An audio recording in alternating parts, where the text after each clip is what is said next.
And I think that was one of the worst things that the Hollies ever did to themselves. When the Hollies scored their biggest hit on the American charts, Allan Clarke, the man who wrote it, played guitar on it, and sang the lead vocals on it, wasn't even allowed to be in the band.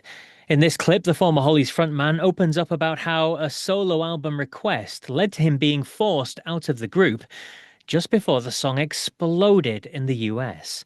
What followed was, in his words, one of the worst decisions the Hollies ever made. This is the true story behind the making of a classic rock anthem and how the producer, Ron Richards, nearly refused to let it onto the album.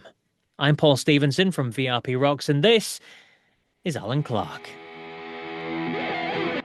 Another big hit we have to touch on as well, Long Cool Woman in a Black Dress. I mean, it is just a rock and roll classic. It was written quite quickly, wasn't it? And originally, I think I'd heard you said it was just an album song, wasn't it? It wasn't meant to be this all-conquering single. No, I started writing with Roger Cook, Blue Mink, Yeah, fabulous writer. He said to me one day, "Do you fancy writing a song?" I said, "Yeah, why not?"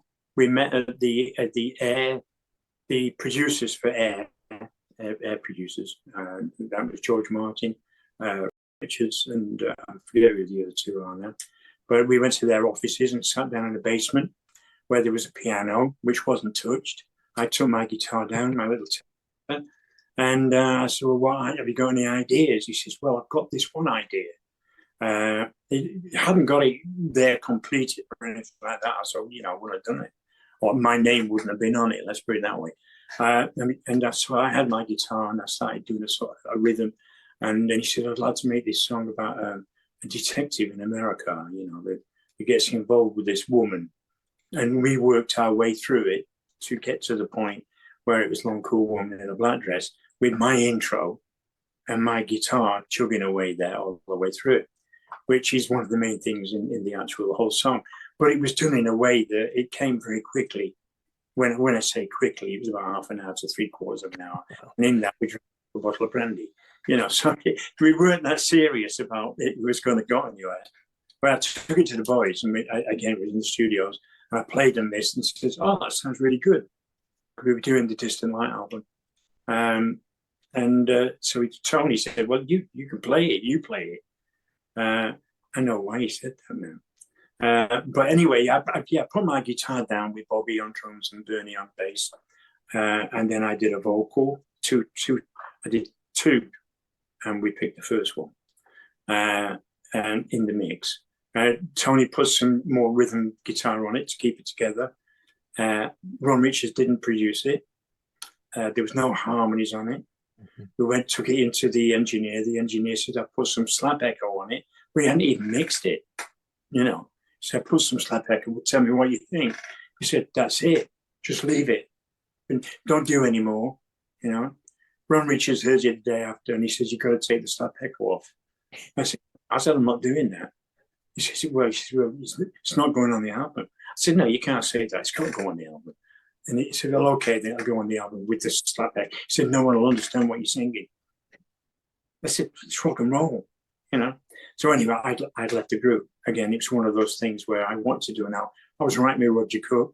I was writing with Tony McCauley, and other people. And I was getting songs similar to the, Long Cool Woman.